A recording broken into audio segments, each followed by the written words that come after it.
নমস্কার বন্ধুরা, Soma kitchen with travel ব্লগসে আপনাদের সকলকে স্বাগত।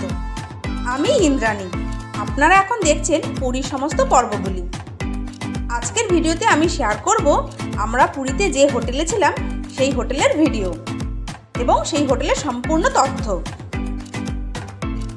পুরী হোটেলের দাম সহ সম্পূর্ণ ডিটেলস জানার জন্য একটু স্কিপ করবেন না, শুরু থেকে শেষ পর্যন্ত ভিডিওটি দেখতে থাকুন। আমাদের হোটেলের ডিরেকশনটা আপনাদের সঙ্গে শেয়ার করছি। গৌরাঙ্গ স্ট্যাচু থেকে ভেতরে প্রবেশ করবেন, পরে দেখবেন সামনে আছে গাঙ্গুরাম সুইট। এই গাঙ্গুরাম সুইটের বাঁ হাতে যে গলি, সেই গলি থেকে ভেতরে প্রবেশ করবে, দেখা যাবে যে বিদুর মঠ, সামনেই বোর্ডে লেখা থাকবে বিদুর মঠ। ওইখানে ভেতরের কমপ্লেক্সে আমাদের হোটেল। আসুন এবার দেখাচ্ছি আমরা কোথায় আছি।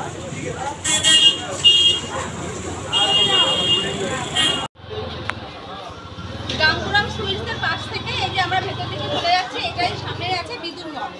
দুটো রাস্তা আছে, আপনারা সোজা রাস্তাটাও যেতে পারেন, এটা গৌরাঙ্গ স্ট্যাচুর দিকে চলে যাচ্ছে। আবার এটা দিয়ে ঘুরে গাঙ্গুরামসের পাশ থেকেও একটা রাস্তা, দুটো রাস্তা যাচ্ছে, একই জায়গায় এসে দুটো রাস্তা ধাক্কা দিয়েছে। এই যে আসুন এবার সামনের দিকে আমাদের হোটেলটা আমি দেখাচ্ছি।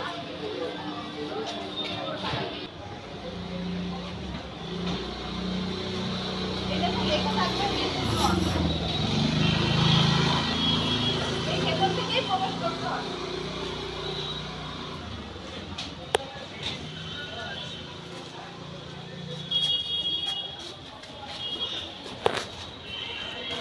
এটা বিদুর মঠ কমপ্লেক্সও বলতে পারেন। এখানে একটা মন্দির আছে বিদুর দেবতার, সেখানে কাহিনীটা এখানে আসলে আপনারা শুনতে পারবেন। আর এই কমপ্লেক্সে অনেকগুলো হোটেল আছে, এই দেখুন পরপর হোটেল আছে।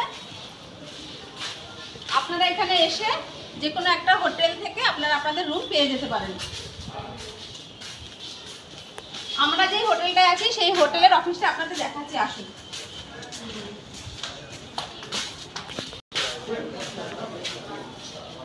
আমরা যে হোটেলে আছি তার নাম গণেশ নিবাস। এইটা রিসেপশন। এখানে এসে আপনারা কথা বলে তারপরে আপনারা রুম পাবেন। আচ্ছা দাদা বলুন যে রুম রেন্ট কেমন থেকে শুরু? এখানে 500 থেকে শুরু, 1000 3000 অবধি। মানে একটা রুমে কজন থাকতে পারবে? 500 টাকা রুমে 4 জন থাকতে পারবে, অ্যাটাচ বাথ, রান্না করার ব্যবস্থাও আছে। গ্যাস আপনারাই দিয়ে দেবেন, কিন্তু কেজি হিসাবে ভাড়া। জলেরও ব্যবস্থা আছে, আমরা এখান থেকেই জল নিয়েছি। আর এমনি সব নিট অ্যান্ড ক্লিন। আপনাদের একটা রুম দেখাচ্ছি, আমরা যে রুমটা আছে সেটাই আপনাদের সঙ্গে আমি শেয়ার করব, আসুন।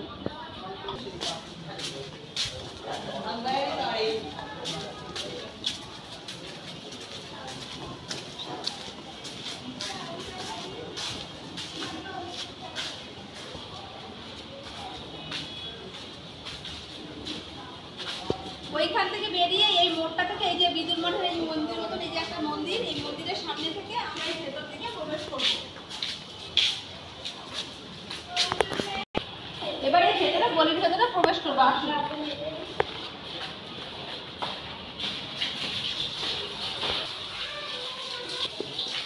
আপনারা সমুদ্রে স্নান করতে গেলে পায়ে তো বালি লেগে থাকবে, তাই নিচ থেকে এইভাবে আপনারা পা ধুয়ে তারপর আপনাদের হোটেলে বা রুমের মধ্যে প্রবেশ করবে। এছাড়া রুমের ব্যবস্থা আছে, পা যদি বালি না থাকে আপনারা রুমে চলে গিয়েও পা ধুয়ে নিতে পারেন।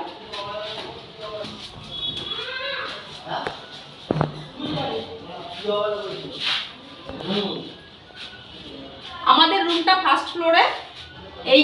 এইটা আমরা আপনাদের ল্যান্ডমার্ক হিসেবে ধরতে পারেন। সিঁড়ি থেকে উঠে এটা দেখে আমাদের রুমের দিকে আমরা প্রবেশ করব।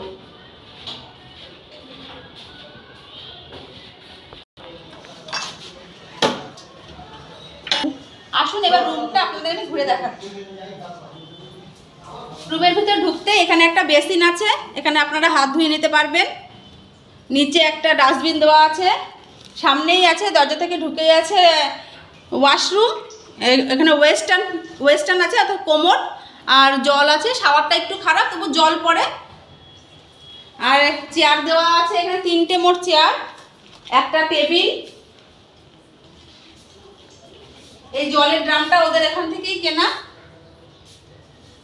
আর জানলা তো আছে, আর এখানে একটা আছে ব্যালকনি। এই যে ব্যালকনিতে আপনারা জামা কাপড় সব শুকাতে পারবেন। ঠিক আছে, আর এই যে এত বড় বেড, আমরা এখানে 4 জন আছি অ্যাডাল্ট আর একটা বাচ্চা। নিয়ে আমাদের রুমটার দাম পড়েছে মাত্র 600 টাকা।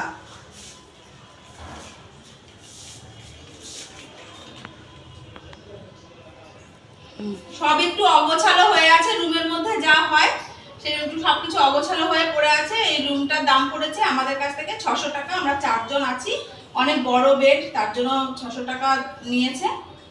আর একটা বাচ্চা আছে সঙ্গে। আপনারা এই যদি এখানে আসেন তাহলে অবশ্যই বিদ্যুৎ মঠে এসে এখানে থাকবেন, অনেক কম খরচে আর একদম সমুদ্র হাঁটা পথে 1 মিনিট তাড়াতাড়ি হয়ে যায়, তাই বেশি দূরে যাবেন না, এখানেই থাকবেন। গণেশ নিবাসের এই রুমের ভিডিওটি আপনাদের কেমন লাগলো কমেন্ট করে অবশ্যই জানাবেন। ভালো লেগে থাকলে লাইক দেবেন, শেয়ারও করবেন। যদি চ্যানেলে নতুন হয়ে থাকেন অবশ্যই চ্যানেলটিকে সাবস্ক্রাইব করে পাশে থাকা বেল আইকনটি প্রেস করে দেবেন। এই ভিডিওটি এই পর্যন্তই, আপনাদের সঙ্গে দেখা হচ্ছে নেক্সট কোনো ভিডিওতে।